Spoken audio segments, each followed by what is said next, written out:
Hello बच्चों, स्वागत है आप सबका फिर से एक बार फिर आपका मैं स्वागत कर रहा हूं कारल एकेडमी पर, जहां हम आपके लिए क्या कराने वाले हैं। आज हमारा क्लास 2 है। किसके लिए? एमपीएससी असिस्टेंट प्रोफेसर के लिए बेटा जी, जिसमें हम आपको कुछ क्वेश्चंस को डिस्कशन करा रहे हैं। बढ़िया बढ़िया इंपॉर्टेंट क्वेश्चन, वो क्वेश्चंस जो हमारे एग्जाम के लिए ज्यादा इंपॉर्टेंट हो सकते हैं। तो आज हम लोग मेन ग्रुप का कुछ क्वेश्चन डिस्कस करने वाले हैं। थोड़े थोड़े क्वेश्चंस करते रहेंगे तो उससे हम लोग का तैयारी में हेल्प मिलेगा। तो आज पहला क्वेश्चन आपके सामने आ रहा है, देखो ये बैक बॉन्डिंग से रिलेटेड क्वेश्चन है। ये आपका क्या कह रहा है? The correct order of Lewis acidic strength of boron trihalide. बहुत आसान क्वेश्चन है, आप भी समझ रहे होगे, लेकिन बेटा शायद ही कोई कंपटीशन हो जिसमें ये पूछा नहीं जाता है, इसीलिए मैंने इसको इंक्लूड किया। ये हमेशा बार बार बार बार आता है ये क्वेश्चन। देखो भाई, BF3 जो बच्चे नहीं जानते हैं, ज्यादातर तो मुझे लग रहा है जानते ही होंगे इसको, लेकिन फिर भी बहुत इंपॉर्टेंट क्वेश्चन है, बार बार आता है इससे एग्जाम्स में। यहाँ क्या होता है, देखो जो बोरॉन हैलाइड है, पहली बात तो बोरॉन के 3 इलेक्ट्रॉन, हेलोजन के 3 से शेयरिंग कर ली, 6 हो गए। टोटल इलेक्ट्रॉन वैलेंस इलेक्ट्रॉन इसमें हो गए, टोटल वैलेंस इलेक्ट्रॉन 6।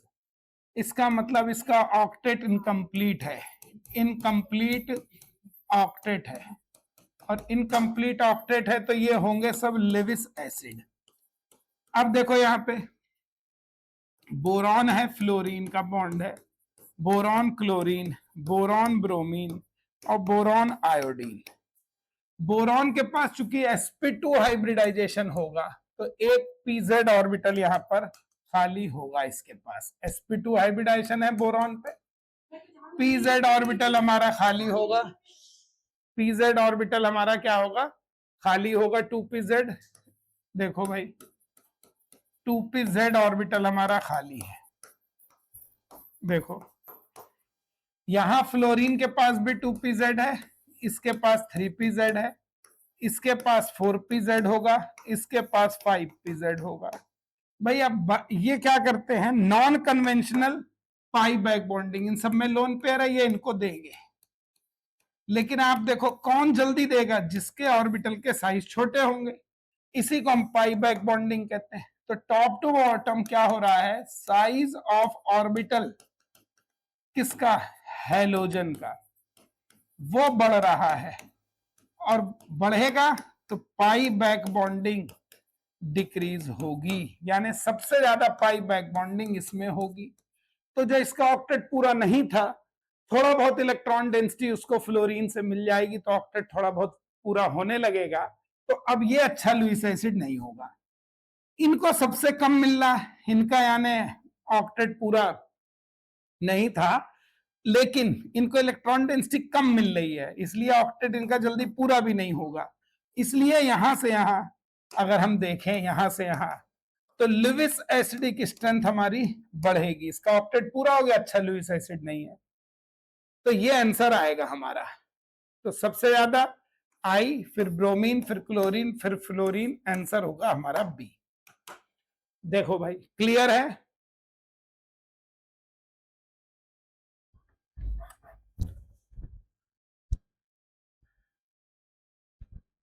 क्वेश्चन समझ में आ गया पहला?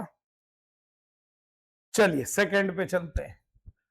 NSI, ये देखो ये भी बैक बॉन्डिंग का हमने लिया है, कुछ कुछ ले रहे हैं टॉपिक, हम सारे कवर करेंगे धीरे धीरे, थोड़े थोड़े टॉपिक को करा रहे हैं, थोड़े थोड़े क्वेश्चंस कर रहे हैं हम लोग। ये सब देखो बड़े कॉमन क्वेश्चंस हैं, लेकिन बड़े इंपॉर्टेंट है। यहां क्या है, देखो सिलिकॉन के पास 3d ऑर्बिटल खाली होता है, आप जानते हो, है ना, और यहां पे कोई d ऑर्बिटल खाली नहीं है, तो ये तो भाई ऐसे ही रहेगा। तो ये तो ट्राइगोनल पिरामिडल ही रहेगा और नाइट्रोजन sp3 ही रहेगा यहां पर। लेकिन यहां पे क्या होगा, पाई बैक बॉन्डिंग होगी। यहां पे क्या होगी? पाई बैक बॉन्डिंग होगी। ठीक है भाई, यहां पे क्या होगी?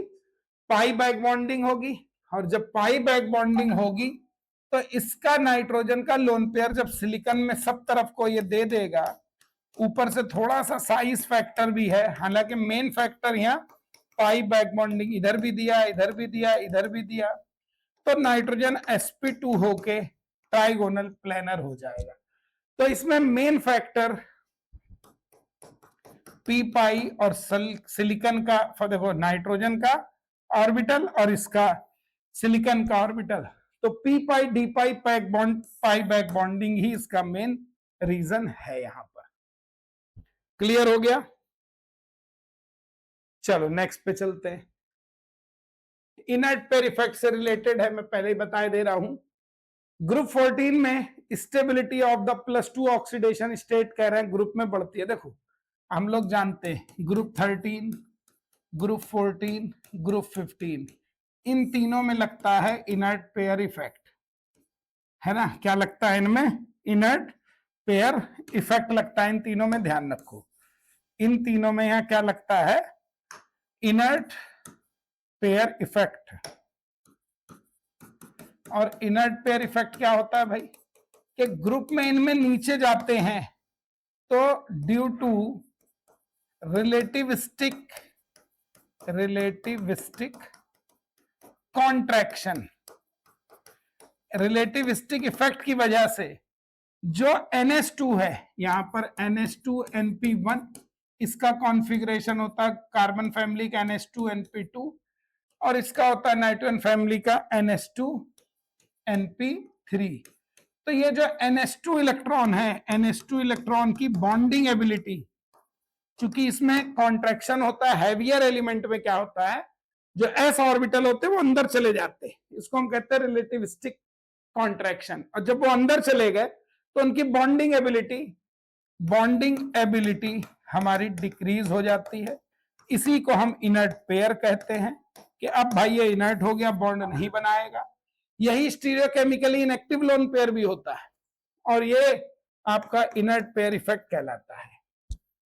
तो इस वजह से क्या होता है, ग्रुप में ऊपर से नीचे बढ़ने पर stability of lower oxidation state जो कम होगी वो तो बढ़ेगी, लेकिन हाइयर ऑक्सीडेशन स्टेट की स्टेबिलिटी कम होगी। क्यों? एस के इलेक्ट्रॉन बॉन्ड बनाएंगे नहीं, पी वाले ही बॉन्ड बनाएंगे। तो जैसे ग्रुप 13 में +1 +3 होता है, 14 में +2 +4 होगा, और इसमें भाई 2-3 पी के जाएंगे और 2 एस के जाएंगे। तो ग्रुप में नीचे बढ़ने पर लोअर की स्टेबिलिटी बढ़ती है।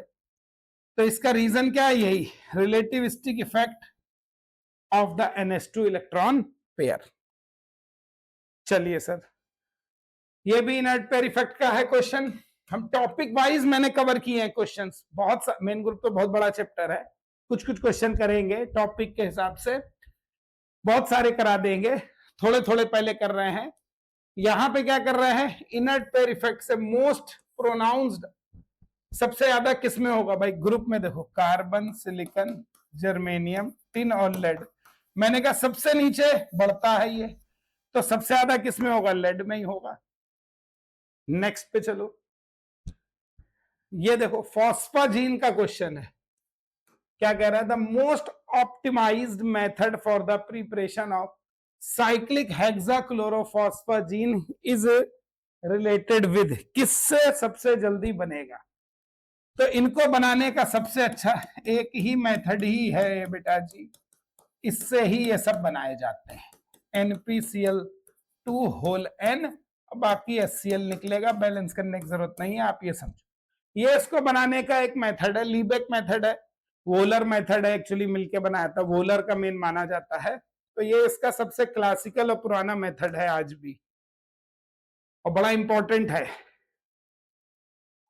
अब देखो फॉर्मल ऑक्सीडेशन स्टेट्स बतानी है। देखो ये ऐसे है, जैसे ट्राइमर है ना, देखो ये साइक्लिक होता है ट्राइमर, ये ऐसे है। फास्फोरस sp3 हाइब्रिडाइज्ड होता है, नाइट्रोजन sp2 हाइब्रिडाइज्ड होता है। देखो ये तो इसका स्ट्रक्चर हो गया। अब आपसे कह रहा है इसमें क्या बताना है? फॉर्मल ऑक्सीडेशन स्टेट्स बतानी है, इसमें कितनी होंगी। देखो भाई नाइट्रोजन फास्फोरस से ज्यादा इलेक्ट्रोनेगेटिव है, अपनी तरफ इलेक्ट्रॉन खींचेगी, तो ये हो जाएगा -3। फास्फोरस देखो यहां भी चारों तरफ देखो, 2 तो इधर खींच गए, +2 ये आ गया, और क्लोरीन ने भी 2 खींचा होगा, ज्यादा इलेक्ट्रोनेगेटिव है, +2 और इस नाइट्रोजन ने और खींचा होगा +1, तो टोटल मिला के कितना हो गया +5। तो नाइट्रोजन -3, फास्फोरस +5, तो देख लो भाई -3 + 5 किस में दिया है, इसमें ही दिया है, तो आंसर हो गया हमारा बी। चलिए नेक्स्ट क्वेश्चन पे आ जाओ। कह रहे sulphur nitrogen compound that act as 1D synthetic. देखो ये जो सल्फाजीन होता है ना, ये पॉलीथायाजाइल कहते हैं इसे, थायाजीन या पॉलीथायाजाइल। इसकी खास बात होती है बेटा जी, ये 1 डायमेंशनल कंडक्टर होता है, एक ही डायरेक्शन में इलेक्ट्रिसिटी कंडक्ट करता है। इस वजह से 1 डायमेंशन में घूमने की वजह से, और करीब 0.26 केल्विन पर ये सुपर कंडक्टर का काम करता है। बहुत पूछा जाता है सर, ये तो मान के चलो मोस्ट इंपॉर्टेंट क्वेश्चन है, मैक्सिमम कॉम्पिटिशन में पूछते हैं। तो सबसे अच्छा कंडक्टर ये माना जा रहा है। क्यों माना जा रहा है, रीजन आपको समझ में आ गया।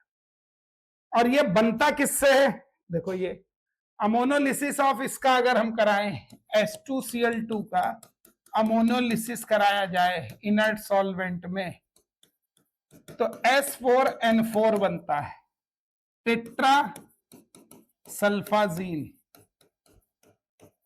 ये खुद अपने में बड़ा इंपॉर्टेंट कंपाउंड है, क्रेडल शेप होता है, और इसी से बेटा जी ये बनता है। ये जो S4N4 है, अभी जो इसको अगर हम सिल्वर के साथ हीट कर दें, तो यहां पर पहले H2N2 बनेगा, फिर ये स्लो पॉलीमराइजेशन कराता है, और स्लो पॉलीमराइजेशन करके पॉलीथायाजेल, वही 1 डायमेंशनल कंडक्टर। तो फिलहाल तो यहां इसकी ही पूछ रहा है प्रिपरेशन, तो ये इससे बनेगा। नेक्स्ट पे आ जाओ भाई, कार्बन की एलोट्रॉपी का क्वेश्चन है। फुलरीन में कौन सी बात सही है, देखो पेंटागन हेक्सागन, देखो जितने भी फुलरीन होते हैं उनमें पेंटागन रिंग्स होती हैं और हेक्सागन रिंग्स होती हैं, ठीक जैसे C60, C70, C80, ये तो 12 ही होती हैं, ध्यान रखो। और ये कितनी होती हैं, N/2 - 10 होती हैं। N क्या है, कार्बन का नंबर, जैसे 60/2 - 10 आ गया कितना, 20। ये हो गया 70/2 - 10, 35 में 10 गए 25, यहां कर लोगे तो 80/2 - 10, यह आ जाएगा 30। तो फिलहाल C60 में पूछ रहा है, तो C60 में 12 और 20 हो गए, 12 पेंटागन और 20 हेक्सागन। ये भी क्वेश्चन बड़ा इंपॉर्टेंट है और काफी पूछा भी जाता है कॉम्पिटिशन्स में। चलिए सर नेक्स्ट पे आ जाओ। कौन सा स्टेटमेंट इनकरेक्ट है कार्बन एलोट्रॉप के लिए, देखो भाई कार्बन डायमंड में जो होता है, ग्रेफाइट, इन दोनों की बात करो, डायमंड में sp3 होता है, ग्रेफाइट में sp2 होता है, ठीक। तो देख लो भाई, डायमंड में सब sp3 है, सही है, हमें इनकरेक्ट बताना है तो ये नहीं होगा। ग्रेफाइट में सब sp2 है, सही है, ये नहीं बताएंगे। फिर डायमंड कोवेलेंट नेटवर्क सॉलिड है, सब नेटवर्क ही है, सब पॉलीमर है, ऐसे डायमंड जुड़ते चले जाते हैं ऐसे, तो कोवेलेंट नेटवर्क सॉलिड है, ये भी सही है, ये भी नहीं होगा, तो जाहिर से आता है यही होने वाला है। कैसे, देखो जो ग्रेफाइट होता है ये लेयर में होता है, ऐसे ये लेयर्ड कंपाउंड है, और इस लेयर में ऐसे हेक्सागन रिंग्स हैं इसमें तमाम। ये यहां पे इधर डीलोकलाइजेशन होता है, क्योंकि ग्रेफाइट में देखो पाई बॉन्ड होता है जो कि डीलोकलाइज्ड होता है सारे कार्बन पे। तो एक तो इलेक्ट्रिकल कंडक्टिविटी डीलोकलाइजेशन की वजह से है, और दूसरा देखो यहां पाई एंटी बॉन्डिंग और पाई बॉन्डिंग, पाई एंटी बॉन्डिंग और पाई बॉन्डिंग, इनमें भी डीलोकलाइजेशन होता है। तो 2 डायरेक्शन में अलग अलग होता है, और सब में अलग अलग होता है, एक बराबर नहीं होता है। ये लीनियर और ये बिटवीन लेयर दोनों अलग है, टेम्परेचर पे डिपेंड करती है, लीनियर वाली टेम्परेचर पे डिपेंड नहीं करती है, लेकिन ये जो ऊपर नीचे है ये टेम्परेचर पे डिपेंड करती है। तो graphite show high electrical conductivity, हर डायरेक्शन में हाई नहीं करता है, इक्वली नहीं है सब तरफ, बस ये इक्वली वर्ड गलत है, इसीलिए ये गलत स्टेटमेंट हो गया। तो ये आंसर हमारा सही हो गया। इस वाले में बेटा जी हमने बहुत हल्के क्वेश्चंस लिए हैं।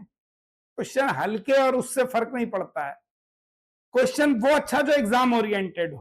तो ये क्वेश्चन आपके एग्जाम ओरिएंटेड क्वेश्चन है। अभी मेन ग्रुप तो बहुत सारा है, और बात करेंगे अगले सेशन में, कुछ और क्वेश्चंस के साथ मिलेंगे, किसी और टॉपिक या इसी मेन ग्रुप ऑफ बॉन्डिंग थोड़े थोड़े हम लोग कर रहे हैं, आगे मिलते रहेंगे। तब तक के लिए थैंक यू सो मच, टाटा बाय बाय।